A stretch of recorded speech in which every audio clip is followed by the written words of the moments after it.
মা, বাবা আর মেয়েকে নিয়ে একটি ছোট্ট পরিবার। ভালোই দিনগুলো কাটছিল তাদের। হঠাৎই তাদের জীবনে নেমে এলো এক অপ্রত্যাশিত ব্যাপার। ছোট্ট মনীষা আজ একমাত্র জ্বর। ওর বাবা হাতের কাছে গ্রামের ডাক্তারবাবু যাদেরকেই পেয়েছেন সবাইকেই দেখিয়েছেন, কিন্তু জ্বর আর কমে না। তাই পালক ঠিক করলেন শহরে গিয়ে ভালো ডাক্তার দেখাবে।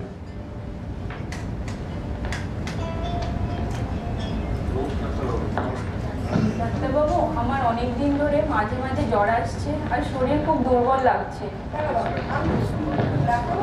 ওর শরীর এখন খুব ভালো ছিল, ইদানিং খাওয়া দাওয়া ছেড়ে দিয়েছে, কেমন জানি প্যাগলার মতন হয়ে গেছে।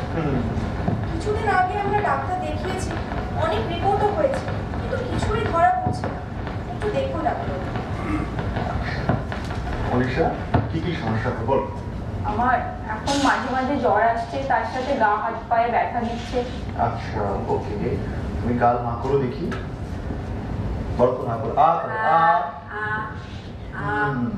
আচ্ছা, মুখে এই লাল লাল দাগগুলো, এগুলো কবে থেকে? এগুলো দাগ নয় ডক্টরবাবু, এগুলো ব্রণ, এখন বেড়েছে। না, এগুলো সাধারণ ব্রণ লাগছে না। আমি আপাতত একটা টেস্ট দিচ্ছি, এগুলো করিয়ে আসো। ডাক্তারবাবু কি বুঝছেন বলো দেখি। ও রোগ লক্ষণ দেখে আমার মনে হচ্ছে ওর এসএলই হতে পারে, তবে আমি কিছু এখন টেস্ট দিচ্ছি, সেগুলো করিয়ে আসবো। হ্যাঁ বলো। ডাক্তারবাবু, আমার না মুখের মধ্যে খাবার খেলে খুব জ্বালা করে। আচ্ছা, তোমার গাঁটে গাঁটেও ব্যথা করে কি? দেখি হাতটা দাও। হ্যাঁ। যখন তখন ডাক্তারবাবু বলেন উনি এখানে ব্যথা ওখানে ব্যথা। আচ্ছা, ঠিক আছে, আপাতত এই প্যারাসিটামলটা দিলাম, এটা ব্যথা হলে বা জ্বর এলে খাওয়াবে। আর এই পরীক্ষাগুলো সব করবেন, চেষ্টা করবেন ভালো জায়গা থেকে করার। এগুলো করিয়ে নিয়ে সামনের সপ্তাহে আসুন।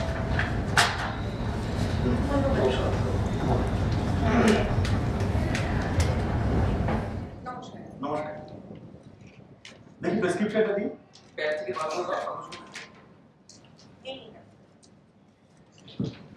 রিপোর্টগুলো করালে? হ্যাঁ, করিয়েছি, সব কটাই করিয়েছি। আচ্ছা, প্রায় সব কিছু আছে।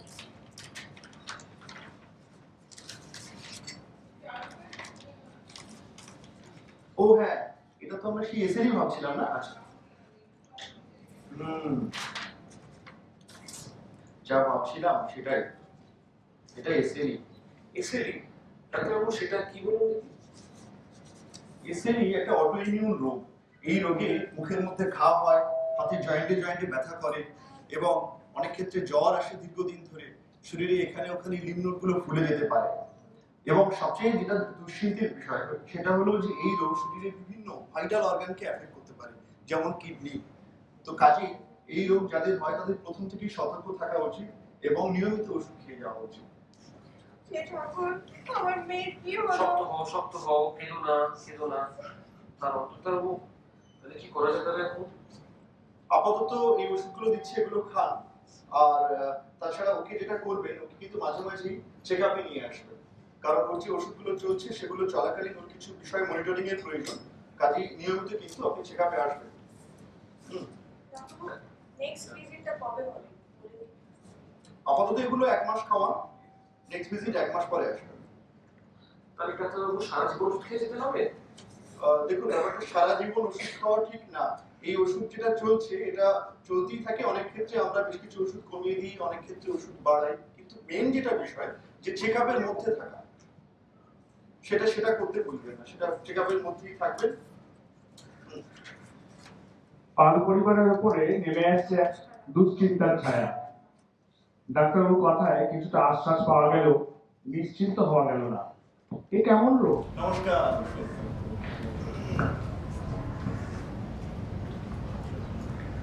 এসো বসো। আরে মনীষা, কেমন আছিস? হ্যাঁ ডাক্তারবাবু, আগের থেকে অনেক ভালো আছি। এখন তো জ্বর আর আসছে না, ব্যথাগুলোও নাই আর। বাহ, খাবার খেতে পাচ্ছিস? হ্যাঁ, এখন তো মুখে আর জ্বালা করে না। বাহ বাহ। আচ্ছা ডাক্তারবাবু, ওষুধগুলো যেগুলো খাচ্ছে সেগুলোর কোনো সাইড এফেক্ট হবে না তো? না, সাইড এফেক্ট একেবারেই নেই এমনটি না। এই যে ধরুন স্টেরয়েডটা চলছে, সেটা চলাকালীন কিন্তু স্টেরয়েড? আপনি আমার মেয়েকে স্টেরয়েড দিয়েছেন? স্টেরয়েড দিলে তো শুনেছি কিডনি খারাপ হয়ে যায়, নানা রকম সমস্যা হয়। না না, স্টেরয়েড নিয়ে অ্যাকচুয়ালি এই যে ধারণাগুলো, এগুলো সব সত্যি না। তাছাড়া ওর যে ডোজে স্টেরয়েড চলছে সেটা খুব একটা বেশি না, এবং যেটা বলার বিষয় যে স্টেরয়েডটা কিন্তু ওর সারা জীবন চলবে না। আজকে ধরুন রোগটা একটু বেড়েছে তাই আমরা স্টেরয়েড দিলাম, পরে যখন ও ভালো থাকবে স্টেরয়েডের ডোজটা আমরা কমিয়ে ফেলতে পারবো। অনেক ক্ষেত্রে স্টেরয়েড তো বন্ধই করে দিতে পারি। আর কি সাইড এফেক্ট থাকতে পারে ডাক্তারবাবু? হ্যাঁ, এই যে এসিকিউএসটা চলছে 200 পরে যে ওষুধটা, এটা তো এই যে ওষুধটা এটা চলাকালীন কিন্তু প্রতি বছর একবার করে চক্ষু পরীক্ষা করতে হয়, কারণ চোখের একটা লেয়ার থাকে রেটিনা, সেই রেটিনাতে কিন্তু এটা ডিপোজিশন হয় এবং সাইড এফেক্ট হতে পারে, দৃষ্টিশক্তি হ্রাস পেতে পারে। আর ডাক্তারবাবু আমার একটা প্রশ্ন ছিল, জিজ্ঞেস করলে কিছু মনে করবেন না তো? হ্যাঁ বলুন, নির্দ্বিধায় বলুন। আচ্ছা, ও যে ওষুধগুলো খাচ্ছে ওর ভবিষ্যতের কোনো ক্ষয়ক্ষতি বা কোনো বিপদের আশঙ্কা কিরকম থাকতে মানে পারে? ভবিষ্যৎ মানে আজকে বড় হচ্ছে মেয়ে, পরবর্তীকালে বিয়ে করতে পারে, বিয়ে থা করবে, তারপর আচ্ছা, এক্ষেত্রে যেটা বিষয়, সেক্ষেত্রে কিছু ওষুধ চলে যে ওষুধগুলো চলাকালীন কিন্তু প্রেগন্যান্সি নেওয়া যায় না। যেমন ধরুন এই মিথোট্রিক্সের ওষুধটা চলছে, সেটা চলাকালীন একেবারেই প্রেগন্যান্সি নেওয়া যায় না, বা এমএনএ ওষুধটা। কাজেই যেটা করবেন, রেগুলার চেক আপে থাকবেন, যখন ওর বিয়েটা হবে, বড় হবে, তখন একবার চেক আপে আনবেন প্রেগন্যান্সি আগে, ঠিক আছে? আর ওষুধ কিন্তু বন্ধ করবেন না, এটা মেইন বিষয়, ওষুধ একদম বন্ধ করা যাবে না। ওকে, ঠিক আছে, নমস্কার। আচ্ছা ডাক্তার, ওর খাবার দাবার কিরকম হবে? আচ্ছা, ও নর্মাল খাবারই খাবে, একটু পুষ্টিকর খাবার খাওয়াবেন, আর তেল মশলা ঝাল জাতীয় জিনিস না খাওয়ানোটাই ভালো, ঠিক আছে? ফলমূল খাওয়াবেন, যান। ধন্যবাদ। মেয়েটার কি হলো বলো দেখি? 2 বছর আগে নিউমোনিয়াতে ভুগলো, এখন আবার কি একটা রোগ। খুব খারাপ লাগছে মেয়েটার জন্য, এত ভুগছে মেয়েটা। আরে শ্যামলদা যে বসো। কি শুনলাম তোমার মেয়ে নাকি আর কি কঠিন ব্যায়াম হয়েছে? আরে ডাক্তারবাবু তো বলছেন এখন আর মেয়ে নাকি এসএলই হয়েছে। ও এসএলই, আরে সারা জীবন ওষুধ খেতে বলেছে? হ্যাঁ, সেটা আমি তো বললাম। হ্যাঁ হ্যাঁ, ওই ডাক্তারগুলো সারা জীবন ওষুধ খাবে, এত খরচ হবে। কি করা যায় বলে দেখি আমি শ্যামলদা। শোনো, এই অ্যালোপ্যাথি ডাক্তারগুলোকে না একদম ভরসা নেই। চলো ও অন্য জায়গায় দেখাবো। হ্যাঁ, ও সারা জীবন ওষুধ খেতে হবে না, আর বিয়েটা দিতে হবে নাকি? হ্যাঁ, তাও ঠিক, তাও ঠিক। শোনো উজ্জ্বল, আমার ওই বন্ধু ছেলে আদিত্য, তোমারও তো পরিচিত। হ্যাঁ, হ্যাঁ, ওর ছেলে সরকারি চাকরি পেয়েছে পোস্ট অফিসে। এই শোনো না, আমার মেয়েদের জন্য ঠিক কিরকম হবে? আরে তুমি থামো তো এখন। মেয়ের এত বড় একটা কঠিন রোগ হয়েছে, তার মধ্যে তোমরা খালি বিয়ের কথা ভাবছো। আমরা বরং তোমার ডাক্তারবাবুর কাছে নিয়ে যাই বরং একবার পেশেন্ট। হ্যাঁ চল ওখানে দেখাবে, চল।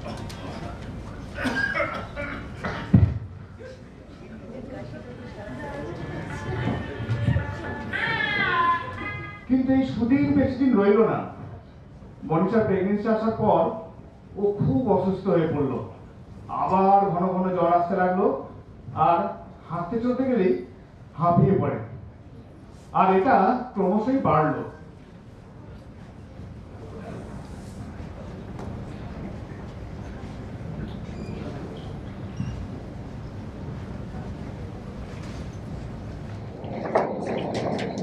নমস্কার ডাক্তারবাবু। ডাক্তারবাবু, মনীষা ওর অবস্থা খুবই খারাপ, একটু দেখুন তাড়াতাড়ি। ডাক্তারবাবু আমার মেয়ের অবস্থা খুব খারাপ মনে হচ্ছে, শরীরে একদম রক্ত নেই। কি অবস্থা দেখে চশমাটা খুলুন। কি অবস্থা,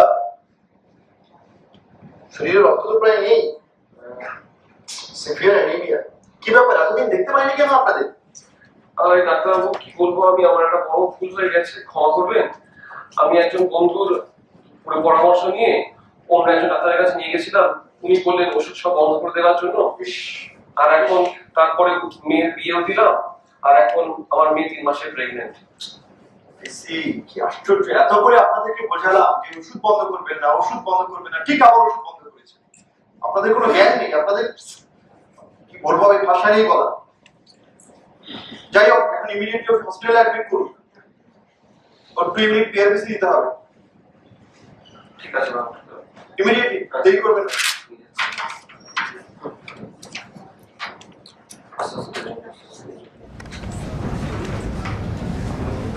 চিকিৎসা বন্ধ করে একই হলো মনীষা, ও বাঁধবে তো?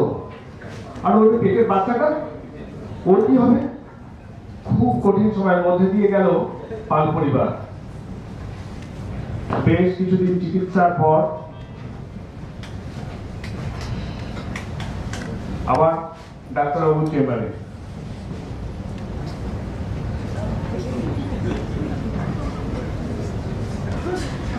ডাক্তারবাবু নমস্কার। আজ আপনার জন্য মনীষাকে ফিরে পেলাম, কি বলে যে আপনাকে ধন্যবাদ জানাই। হ্যাঁ ডাক্তারবাবু, আপনি আমাদের কাছে ঈশ্বর স্বরূপ। আরে না না, এসব কি যে বলেন আপনারা। আরে ডাক্তারবাবু, আমার একজন পরিচিত আছে, ওই আমার বন্ধুর মেয়ে আর কি, একটু আপনাকে দেখে নিতে হবে। আচ্ছা ঠিক আছে, সেসব হবে এখন। বাহ, বাচ্চাটা তো খুবই ফুটফুটে, কি মিষ্টি। এর নাম কি রেখেছো? বাচ্চাটাই তো আমাদের জীবনের আশা আলো, তাই নাম রেখেছি আমরা আলো। বাহ বাহ, খুব সুন্দর নাম, খুব সুন্দর নাম। এটা একটু নিই। বাহ,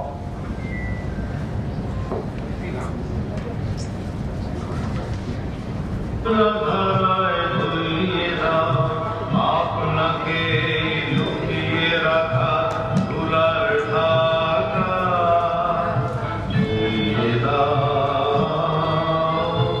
আলোকের এই ঝর্ণাধারায় ধুইয়ে দাও, আপনাকে এই লুকিয়ে রাখা তুলার ঢাকা ধুইয়ে দাও। ধন্যবাদ আমাদের ছোট নাটিকাটি দেখার জন্য।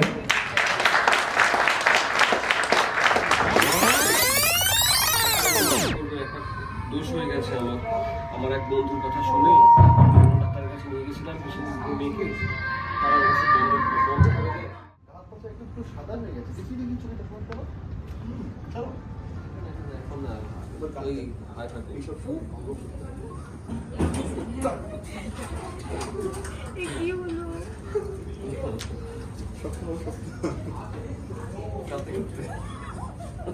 কান্না ভুলে গেছে। মেয়ের বিয়ে হলো, এখন 3 মাসের প্রেগনেন্ট। কি আশ্চর্য, এত করে আপনাদের বুঝিয়ে বলা হলো, তারপরেও সেই লুপাস ডে উপলক্ষে আলোকের এই ঝর্ণাধারা ছোট্ট নাটিকাটিতে অভিনয় করলেন আমার মেডিসিন এবং পেডিয়াট্রিক্স ডিপার্টমেন্টের পোস্ট গ্রাজুয়েট ট্রেনিরা। মনীষার চরিত্রে ডক্টর তাবাসুম, মনীষার মায়ের চরিত্রে ডক্টর আসনা, বাবার চরিত্রে ডক্টর সূর্যাশিস দে ও হাজব্যান্ডের চরিত্রে ডক্টর বিশ্বজিৎ মণ্ডল। ডাক্তারের চরিত্রে ডক্টর আবু তালা, শ্যামলের চরিত্রে আমি ডক্টর প্রবুদ্ধ মুখার্জি। নাট্য আলেখ্য আবু এবং আমার তৈরি করা। অসংখ্য ধন্যবাদ জানাই সমর পাল স্যারকে এবং বিশেষ করে সুপর্ণাদি ও পার্থদাকে আমাদের এই সুযোগ দেওয়ার জন্যে। ধন্যবাদ জানাই ইপকা ফার্মাকে সহযোগিতা করার জন্য।